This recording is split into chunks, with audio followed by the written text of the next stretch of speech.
Se o Brasil precisa de uma reforma da Previdência, qual seria um modelo ideal? Definitivamente não é o que está sendo debatido na Câmara dos Deputados. É isso que explica a professora da Unicamp e economista Marilene Teixeira na terceira parte da entrevista que ela deu ao jornal GGN e você acompanha agora. Professora, você acha que o sistema precisa de uma reforma? Olha, precisa de uma reforma, ele precisa, mas ele não precisa ser feito dessa forma.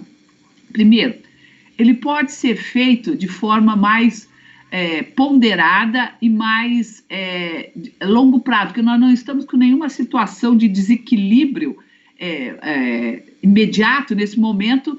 Todo esse discurso de que há um desequilíbrio fiscal, que a economia está paralisada por conta do déficit da Previdência, isso tudo é um equívoco. Isso não nós temos 2015, 2016, uma queda de 7,5% do produto por conta da queda da atividade econômica, que não se recuperou. 2017, 2018 cresceu 1% e esse ano deve crescer menos de 1%. Então, nós temos um impacto muito grande na arrecadação. Isso não se tem dúvida nenhuma. Bom, então, isso tem um impacto, evidentemente, nas contas e na receita.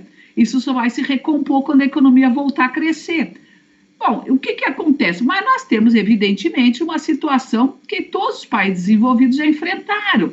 Longevidade, expectativa de vida maior, uma alteração entre a relação entre ativos e inativos, que isso vamos dizer, uma situação não é uma situação de curto prazo, é um quadro de longo prazo. Então, é possível fazer de forma, vamos dizer, com mais debate com a sociedade, com mais discussão, que tipo de reforma é necessário fazer. Ela não precisa ser feita dessa forma. Então, por exemplo, introduzir os 40 anos de contribuição é uma barbárie. Você pode ir introduzindo o aumento na idade mínima e no tempo de contribuição a médio e longo prazo, de forma paulatina. Você pode mudar a forma de sustentação da receita, do sistema de seguridade social, que não se apoie exclusivamente na receita oriunda para a própria seguridade social, que hoje é a contribuição do empregador, a contribuição do trabalhador, o COFINS e a contribuição sobre o lucro líquido da empresa. Essas são as contribuições que vão diretamente para a seguridade social. Não, os países desenvolvidos fizeram reformas e sustentam o seu sistema de seguridade social a partir de contribuições que podem vir, por exemplo, da ampliação da alíquota do imposto de renda. Nós temos uma alíquota de imposto de renda das mais benéficas para aqueles que têm salários altos. Todos os países desenvolvidos, a alíquota de imposto de renda é superior a maior é superior a 50%.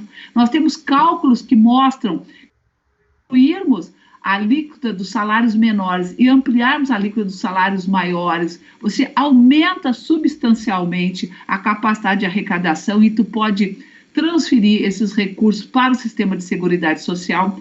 Nós somos um dos poucos países do mundo em que não taxa grande fortuna, não taxa o capital que é aplicado na bolsa de valores ou no sistema financeiro. Todos os países do mundo fazem isso.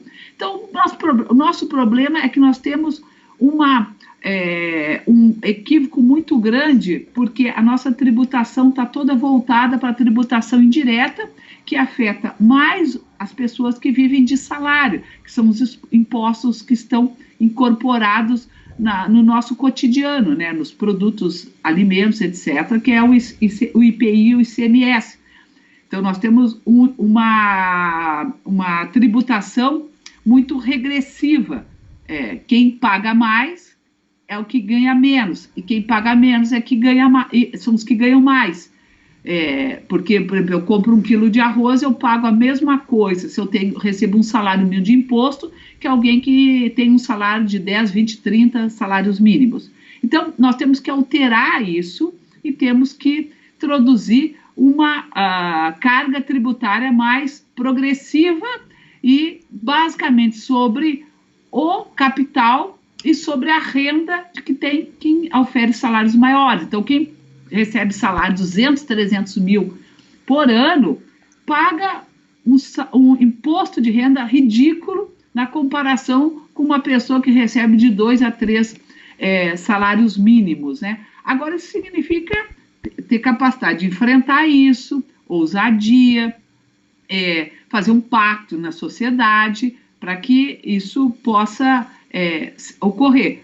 Essa era a forma mais adequada e mais, vamos dizer, cidadã de enfrentar esse problema, e não de onerar as pessoas que têm salários menores, porque, objetivamente, ninguém ganha o teto, inclusive, do regime geral da Previdência Social, que é os R$ 5.800.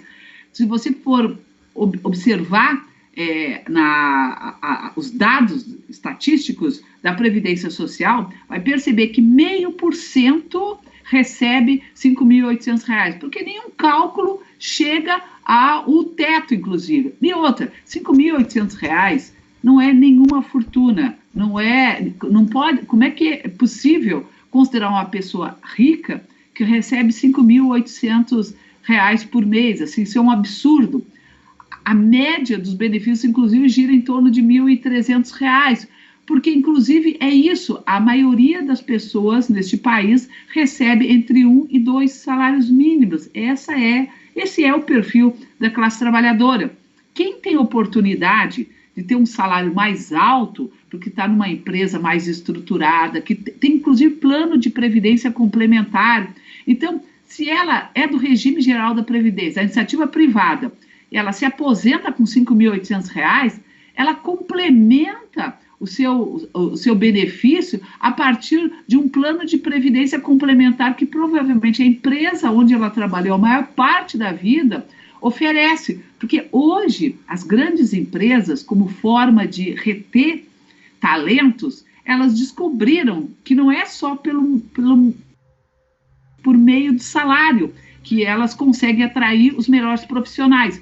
Elas conseguem atrair os melhores profissionais quando elas oferecem melhores benefícios. E os melhores benefícios estão associados justamente a um plano de previdência complementar. Ou seja, eu sou engenheira, eu sou economista, eu tenho um salário de 10, 15 mil reais, mas quando eu me aposentar eu vou ter que receber apenas o teto da Previdência. Então, eu posso abrir mão de ter um salário maior, um salário de 8, 9 mil reais, mas eu vou estar numa empresa em que vai me proporcionar um plano de previdência complementar que me garante que eu vou receber a integralidade do meu salário quando eu estava na ativa. Agora, isso é uma parcela mínima da sociedade, porque a maioria das pessoas estão em situações muito precárias. Então, na verdade, o que vai acontecer é que essa pessoa qualificada, que entrou no mercado de trabalho lá pelos 24, 25 anos, depois que concluiu a universidade,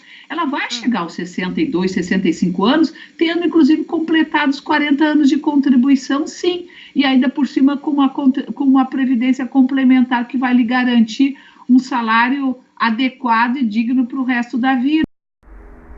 A gente termina agora de exibir o terceiro trecho da entrevista com a economista e professora da Unicamp, Marilene Oliveira Teixeira, sobre reforma da Previdência. Em um desses links aqui em cima você vai para a quarta parte, onde a Marilene explica por que o governo Bolsonaro optou por fazer a reforma da Previdência que está em discussão agora na Câmara dos Deputados. Lembrando, gente, que o GGN está realizando uma série de reportagens especiais com uma correspondente no Chile, país onde o nosso ministro da Economia, Paulo Guedes, foi buscar inspiração para realizar a reforma da Previdência aqui no Brasil. Os links com as reportagens especiais eu vou deixar aqui no box de descrição dessa entrevista.